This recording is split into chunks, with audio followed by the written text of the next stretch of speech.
Hi guys, so today we're going to talk about trade barriers, why countries sometimes erect trade barriers and why they sometimes abdicate free trade.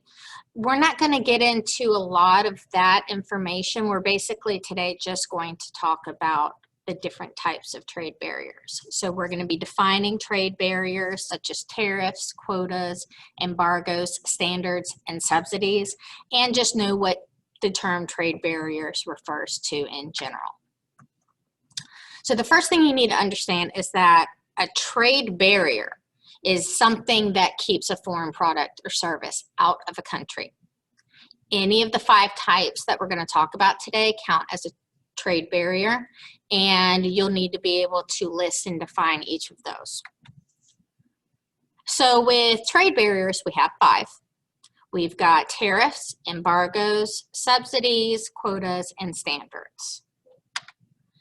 And so we'll go over each definition, give a quick example, and then we'll talk about the effects of these later on. So a tariff is one of the most common ones that you'll hear talked about. And it's basically a tax. It's a tax that has to be paid when imports come into a country.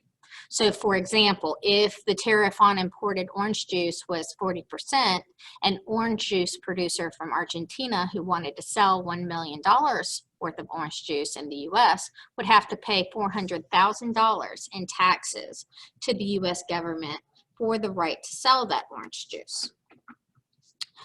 With quotas, a quota is a limit on the amount of a product that can be legally imported into a country. So for example, in 1981, the Japanese government and Japanese automobile industry accepted a voluntary quota for Japanese cars to be sold in the United States. This quota reduced the number of Japanese cars that were sold in the United States from 1.82 million in 1980 to 1.68 million in its first year, which was an 8% reduction. With embargoes, an embargo is the complete elimination of trade with people and businesses in a particular country. It's an extreme case of a quota, basically, but the quota here is set at 0.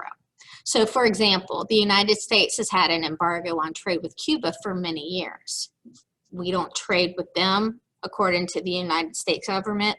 The United States government prohibits trade as far as selling things or buying things from that country. Subsidies are policies that reduce costs for producers, often to promote exports to other countries. So for example, the United States government makes low-cost water available to farmers in order for them to grow wheat in surplus. And that wheat, a lot of that wheat is exported to other countries. And then finally, we have standards.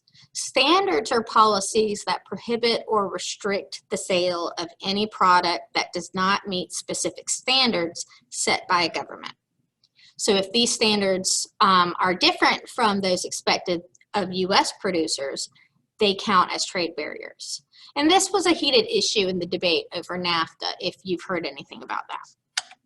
All right, so to recap, we've got 5 types of trade barriers. Any trade barrier is something that is going to prohibit or block or slow down the products from going into a country, whether it's a good or service.